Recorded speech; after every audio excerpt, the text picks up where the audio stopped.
Le damos la bienvenida al licenciado Juan Ariel Jiménez, quien es economista, exministro de Economía y candidato al Comité Central del Partido de la Liberación Dominicana. Bienvenido a la revista. Yo quisiera decirle, porque venías, no lo escuchaste, que cuando estaba Iván Hernández Guzmán, dije algo que quiero comunicarte, que hoy teníamos dos miembros de la nueva generación de los dos partidos. Iván Hernández, que es hijo de Sonia, y Juan Ariel Jiménez, que es hijo de Felucho. Pero no por ser hijos de, tiene la capacidad que tú mostraste dentro del ejercicio de los cargos que tuviste, que fue ministro de Economía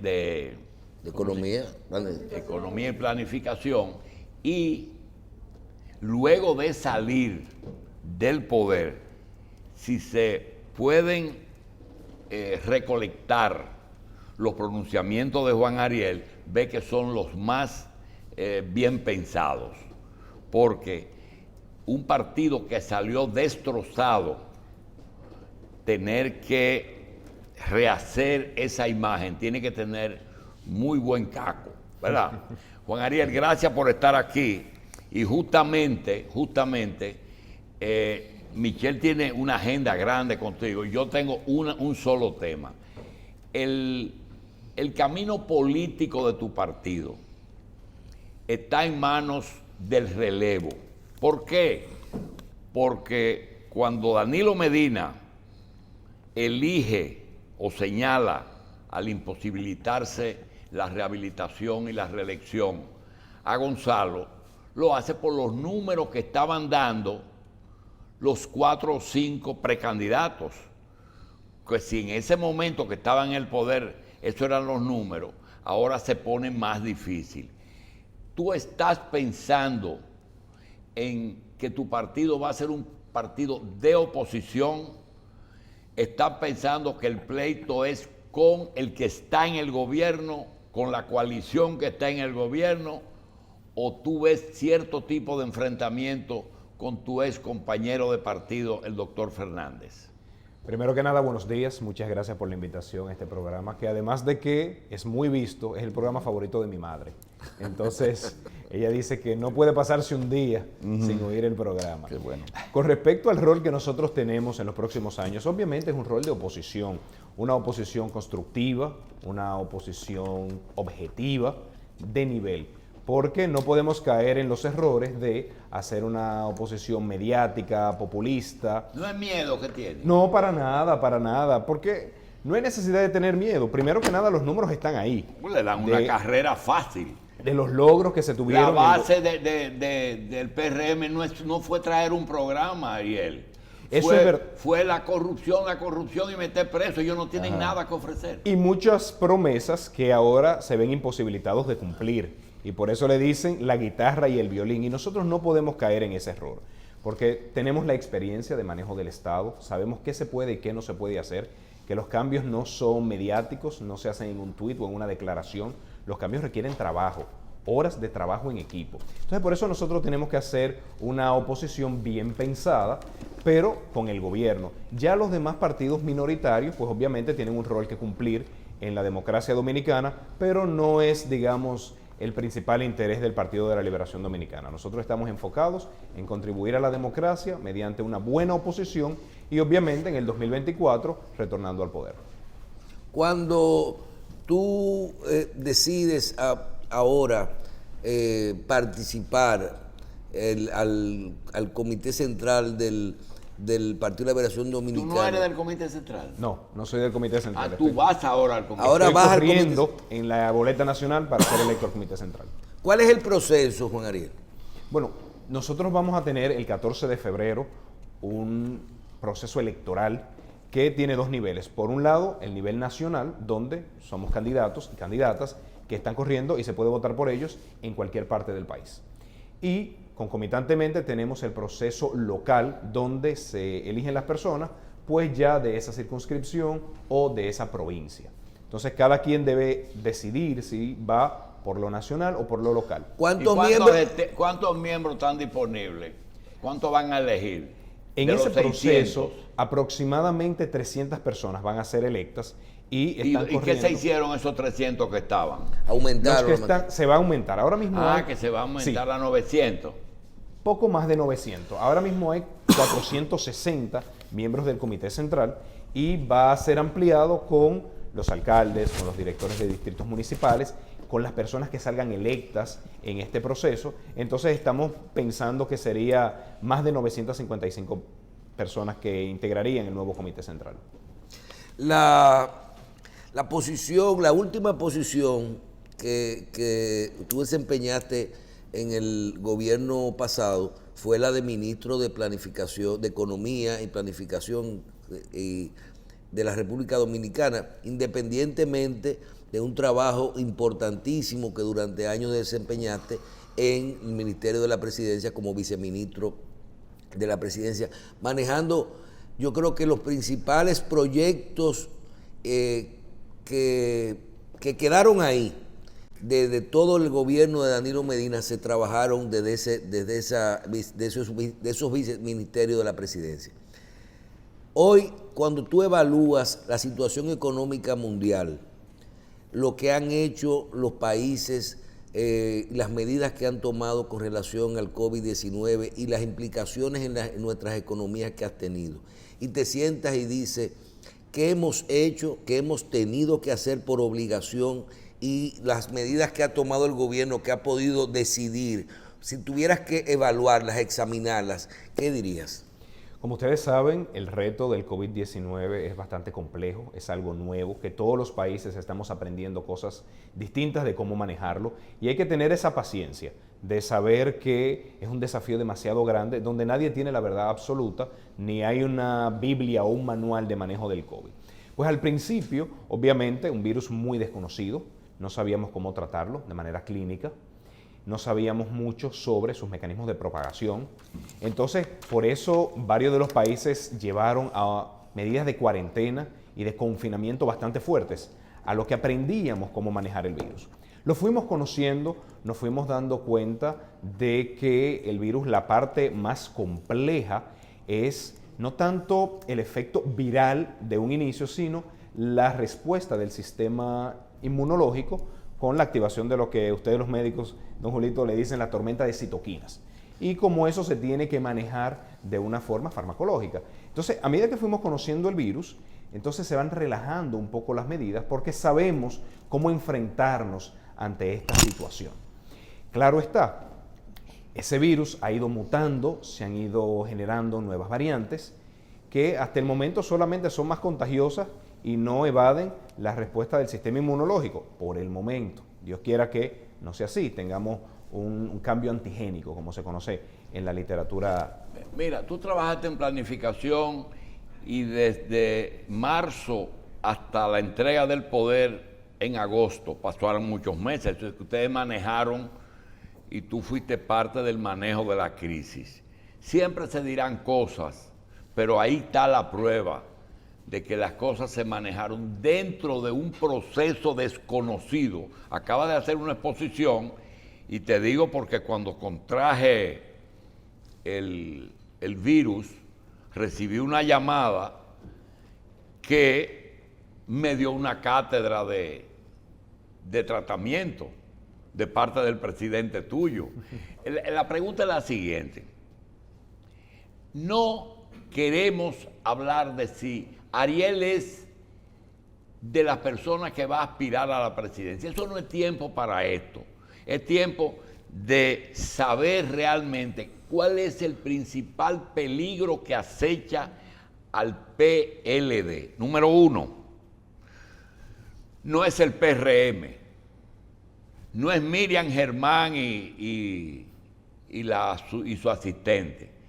Es cuando bajen las aguas y avancemos un poquito, esa alianza de Leonel con el PRM, que ya dio muestra de que le dieron un puesto en el Consejo de la Magistratura, sabiendo bien que lo que está pasando ahora con los fondos, eso es un bulto para tapar aquello.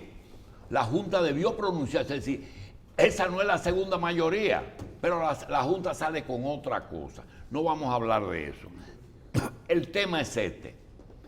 Cuando Leonel se va y hace un pequeño desprendimiento, porque tuvo un 3%, pero tú y yo sabemos que esa no es la realidad. Hay personas que esperaron, a ver, porque tenían, inclusive muchos de ellos mismos, llegaron a postularse en la boleta del PLD y después salieron, pero eso no termina.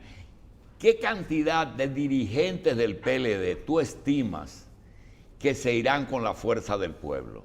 Mucho menos del 10%. De los que están ahora. Claro. Dirigentes. Dirigentes, sí. Y Sí, debo sí. decir que uno muchas veces ve una serie de juramentaciones donde la misma persona se juramenta 4 y 5 veces.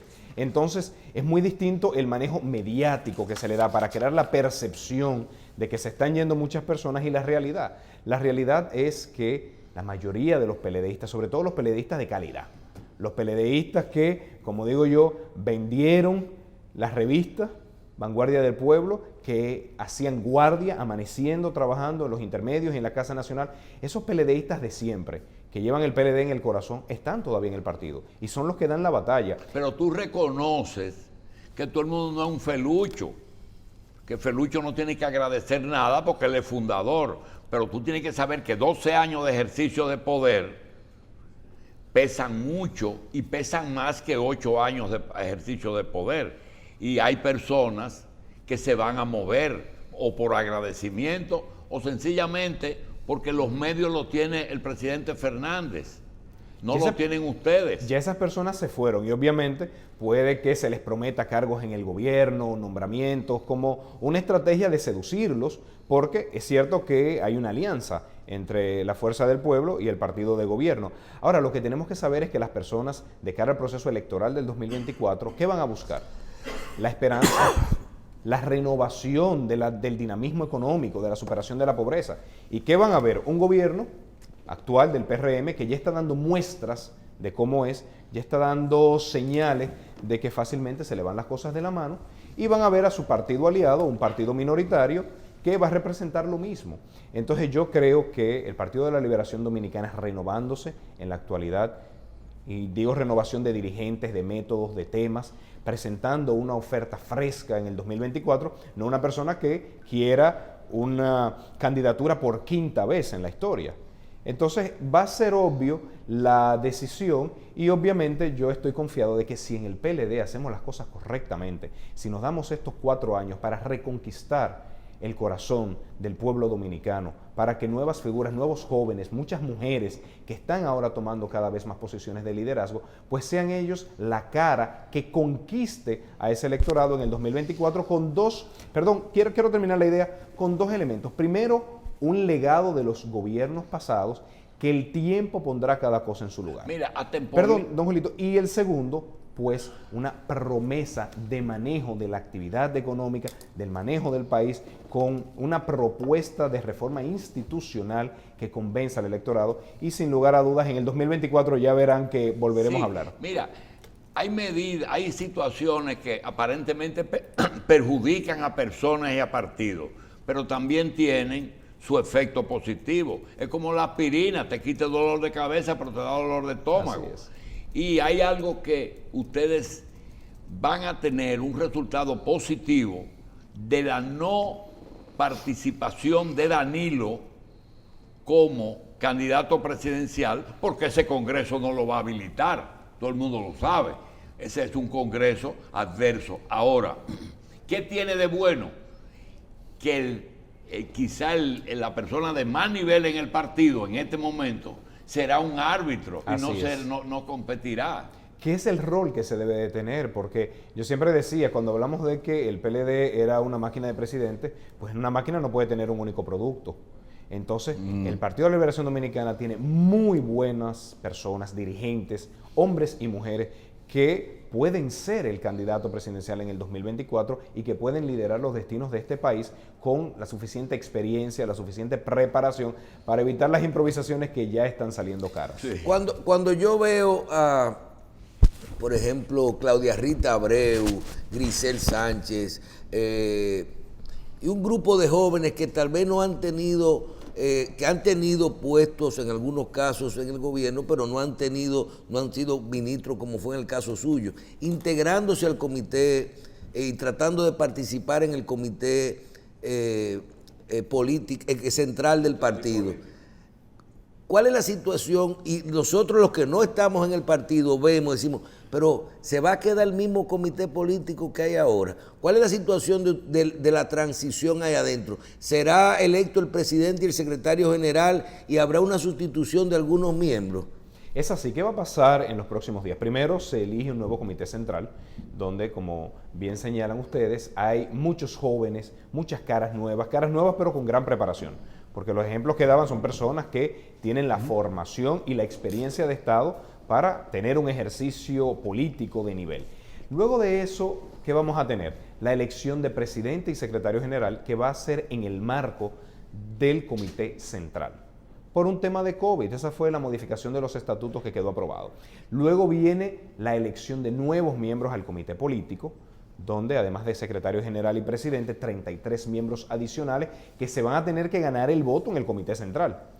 Pero algo muy importante, posterior a eso viene un proceso de renovación de toda la dirigencia, desde los comités intermedios, los comités municipales, los comités provinciales. O sea que la renovación y la reestructuración del partido va a ser en todos los niveles, no solamente en la cúpula, sino también en esos organismos de base, como son los comités intermedios y municipales. Pero, ¿y hay algún perfil de la persona del aspirante? Usted aspira a ser parte del comité central, pero no en esa elección, en la conformación final que resultará de ese congreso en que se elijan los miembros del comité central, ¿no pesaría mucho lo que son las recomendaciones y el trabajo hecho durante las administraciones del partido para decidir quiénes son los que van a ser miembros? Es posible por elementos naturales, como hay personas que son más conocidas en los medios de comunicación, incluso en la dirigencia del partido.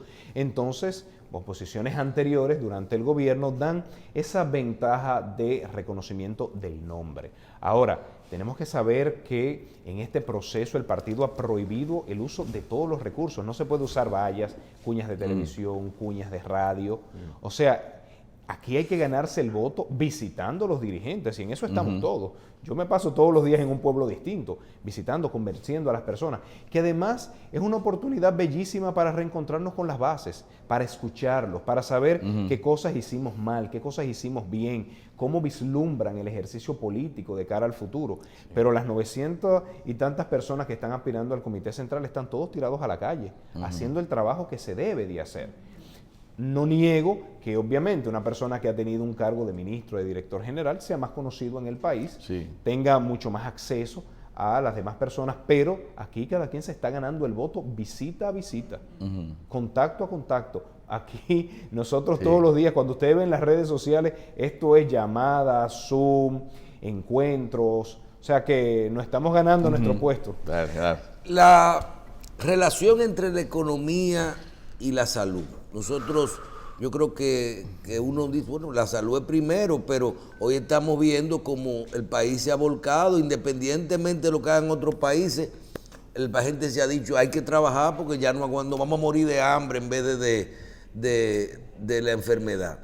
Hablan un poquito de esto, de tu punto de vista como economista, y ya hablando de perspectiva, de futuro, y háblame un poquito de esa experiencia que mucha gente no lo sabe, que tú tienes en lo que es el manejo de la educación, de lo que es la educación superior y de la educación básica o inicial, a nivel de qué tú harías a nivel de incorporar las clases presenciales en algunos casos, o dejar todo eso y olvidarnos de clases presenciales hasta el año que viene.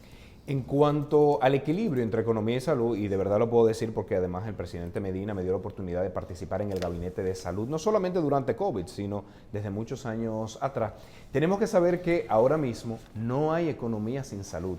Por más que nosotros querramos abrir todos los negocios, abrir desde los bares, discotecas, restaurantes, cine, hasta por decirlo así, la agricultura, eso son medidas de corto plazo porque se terminan pagando la cantidad de personas infectadas por COVID y eventualmente la cantidad de muertos. Entonces no hay economía sin salud. Ahora la mejor estrategia económica es tener una buena estrategia de salud pública. ¿Y eso qué conlleva? Lo primero que tenemos que saber es que hay que disminuir la posibilidad de grandes contagios. Y eso no quiere decir volver a encerrar a todo el mundo en un toque de queda.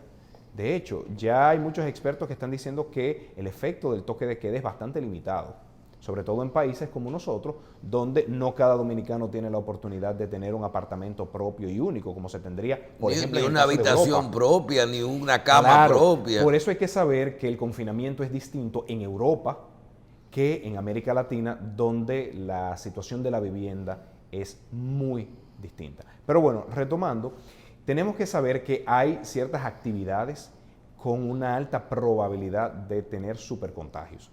Toda actividad que se realiza de forma masiva en lugares cerrados con aire acondicionado, por tanto no hay ventilación natural, es un lugar donde muy probablemente vamos a tener contagios de COVID masivo. Estoy hablando de discotecas, de bares, de restaurantes dentro, no en las terrazas, sino dentro de los cines, por ejemplo, y obviamente los eventos masivos como los deportivos. Esos son los mayores riesgos que se tiene desde el punto de vista de actividad económica. Las demás actividades, pues con las debidas No, y medidas, lugares cuando la gente se tiene que quitar la mascarilla, sobre todo. Claro, por ejemplo, nadie va a ir a un bar con una mascarilla. No, Y porque nadie no va a puede ir a un bar para hablar hacer con un esta hoyito para que distancia. alimente, será. Entonces, por eso es que son tan peligrosos. Cuando se abre todo de repente, como ha ocurrido en los últimos meses, y se le manda a todos los empleados públicos a que retornen a las labores presenciales, obviamente nos estamos exponiendo a lo que estamos viviendo ahora. Esto no es sorpresa para nadie. Y además, las segundas olas son muy esperadas en este tipo de eventos virales. Entonces, esto no es nuevo. Pero ¿cuál es el otro error? Pasar de un extremo a otro.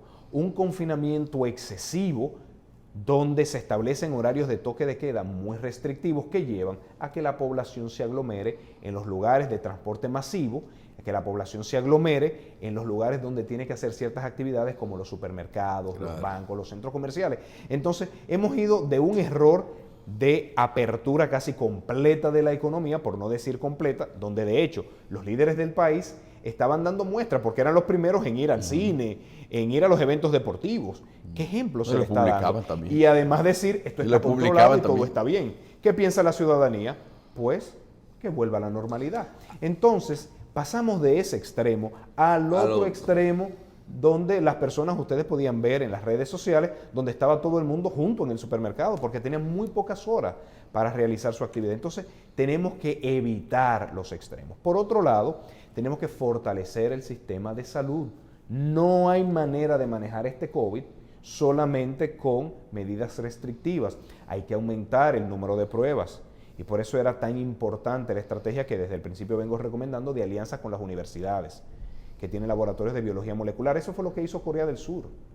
Tenemos que aprender de lo que ellos han hecho. En el sudeste asiático se le dicen las 3T: testear, traquear y tratar. Entonces, mayor número de pruebas, un programa que lo necesitamos de rastreo de contactos, en inglés se le conoce como contact tracing, eso debe realizarse, y obviamente fortalecer el sistema hospitalario de dos formas: a través de visitas domiciliarias. Si el COVID-19 se atiende a tiempo, se diagnostica a tiempo, si hay una tormenta de citoquinas y todo médico sabe cuáles análisis tiene que hacer, los indicadores inflamatorios, se evita un ingreso hospitalario y se evita que eventualmente requiera ir a un ventilador mecánico.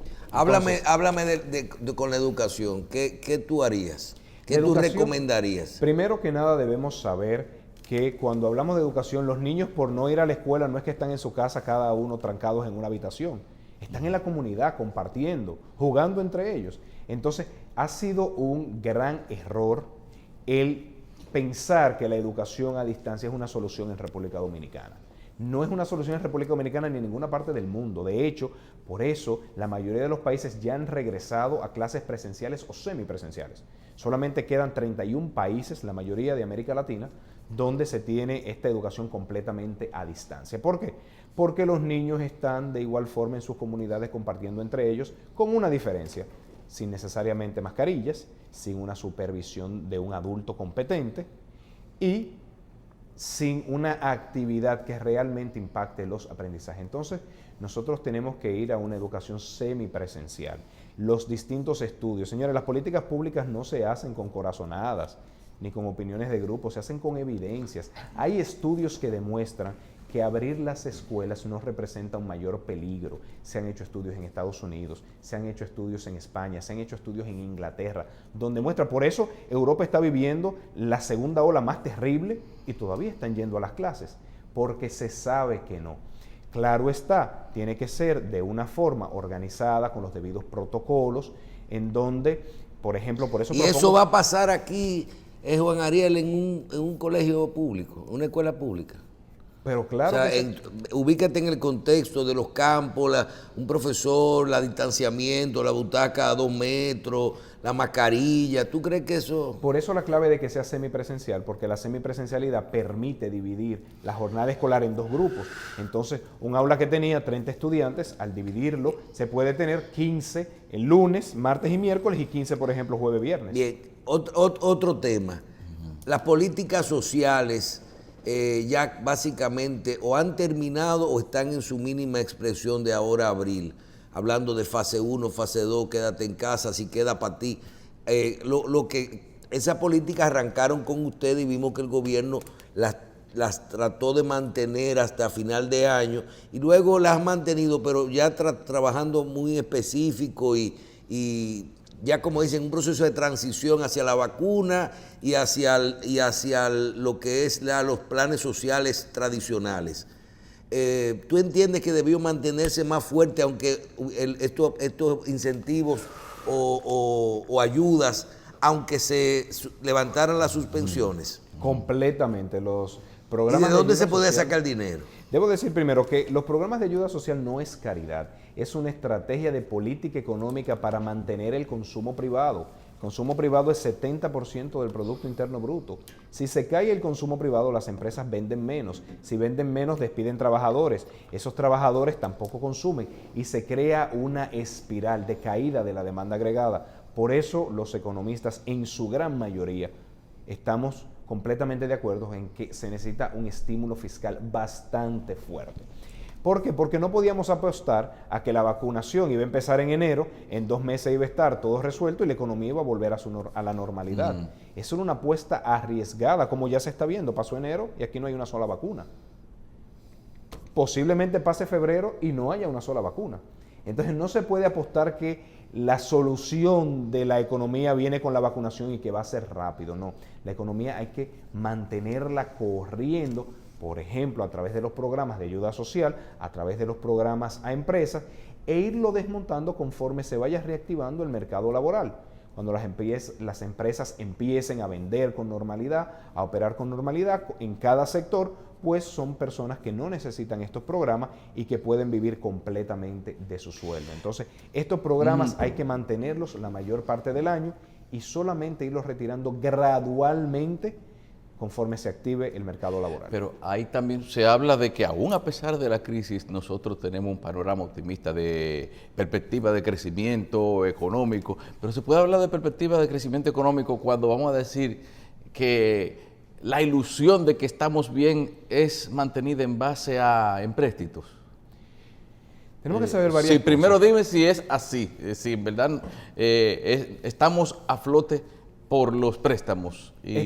Estamos a flote por una política fiscal bastante agresiva que obviamente se sustenta en esta temporada en préstamos y por una política monetaria que ha sido bastante activa en reducir tasa de interés e inyectar liquidez a la economía. O sea que ahora mismo es verdad que es la política económica del gobierno que mantiene la economía a flote, pero con mucha incertidumbre, porque ¿quién iba a pensar que los países como Canadá, como Francia, iban a prohibir los vuelos hacia el Caribe.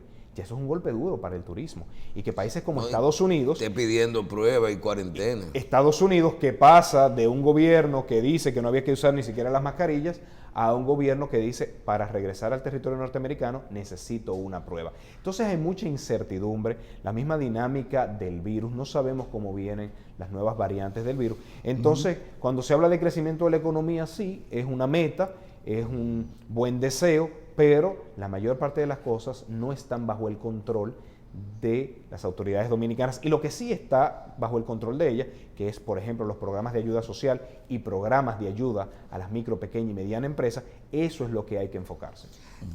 Finalmente, ¿te preocupa el endeudamiento del país a futuro? El porcentaje termina el ciclo del COVID, terminaremos con un 70 y un 80% del PIB, me imagino, de por ciento de endeudamiento, aunque estos préstamos parece que tienen unas tasas de interés diferentes e impactan distinto nuestros presupuestos. Hablan un poquito de esto y de lo que se está hablando, si tanto tu posición como miembro del Partido de la Liberación Dominicana, como economista, si entiendes que esta posición que se está ahora sobre el tapete de comenzar a convocar a los diferentes agentes para hablar definitivamente de un pacto fiscal.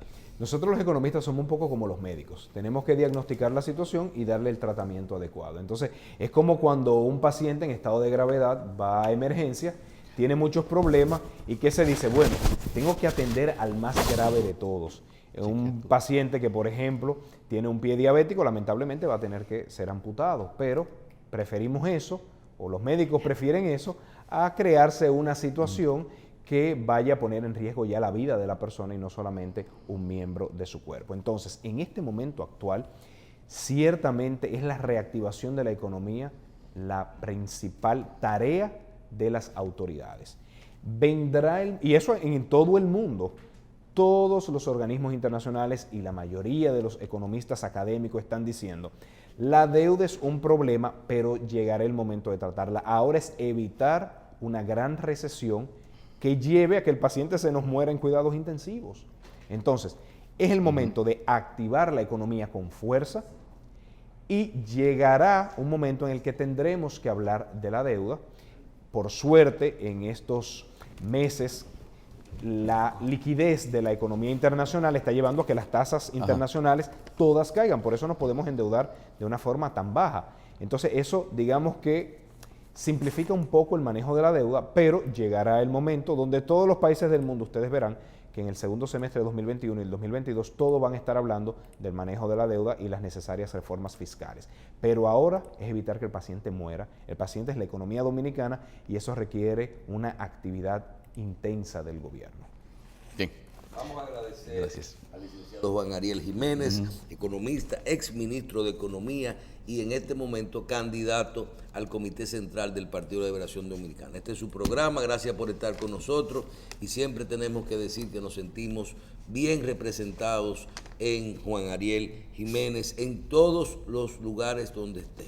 Nosotros compartimos con él muchas de sus criterios, de sus opiniones y en adición es una persona que siempre está preocupada por todos nosotros independientemente de su partido político. Gracias por estar con nosotros, licenciado. Muchas gracias a ustedes. Gracias. Bien. Antes de irnos, les decimos que el ministro de Educación Superior y Ciencia y Tecnología, doctor Franklin García Fermín, anunció que el presidente Luis Abinader dispuso una partida adicional de 118 millones destinada al Fondo Nacional de Innovación y Desarrollo Científico y Tecnológico, con lo cual se elevan a 338 millones los recursos entregados para la investigación científica y el desarrollo. García Fermín manifestó que a este aporte extra presupuestario se le agrega un monto de 30 millones que desembolsará el MERCID para estimular la investigación de ciencias sociales y humanísticas. Escuchemos. A la comunidad de investigadores del país sobre un cambio histórico que se está produciendo en el área de la investigación científica en la República Dominicana. El presidente de la República, Luis Abinader, preocupado por la investigación científica y el desarrollo tecnológico del país, ha otorgado un aumento a la partida presupuestaria del Fondo Nacional de Innovación y Tecnología en 118 millones de pesos, para un total de 338 millones, que es mucho más de lo presupuestado en años anteriores. Con esta asignación extra se podrá entregar el primer desembolso a los proyectos seleccionados en la convocatoria Fondo CIT 2020-2021, así como a los de ciencias sociales y humanísticas. Con esos recursos le damos un impulso a estas áreas del conocimiento que nunca han sido tomadas en cuenta en el plano de la investigación e innovación social en el marco de los fondos de investigación del MESI. De esta manera se contribuye al desarrollo y comercialización de los productos y procesos patentados, a mejorar la educación superior, reforzar la investigación que se generan con los programas de posgrado, sobre todo los de doctorado, con los cuales está comprometido el presidente de la República y por consiguiente el Ministerio de Educación Superior. Todos estos señalamientos se traducen en una mejor calidad de vida para la población dominicana, que es la meta del programa de gobierno que se está aplicando. Todas las universidades del país están participando: la UFAN, la UAS, la UNFO, el IDIAS, que es un instituto de investigación, el Museo Nacional de Historia Natural, el Grupo Jaragua, en fin, todas las universidades del país están, e institutos de investigación o de investigaciones están participando en estos proyectos de los fondos, ¿sí? Y a partir de este momento estamos invitando a la comunidad científica del país a presentar proyectos, porque estos proyectos son concursables. O sea, no es que el MESI se lo entrega a tal o cual universidad preferentemente, sino que son las universidades y los institutos de investigación o de investigaciones del país que presentan proyectos que sean del interés y de la, vamos a decir, de la necesidad, de los requerimientos del país dentro de la línea de desarrollo y de progreso y de bienestar que debe prevalecer en la República Dominicana.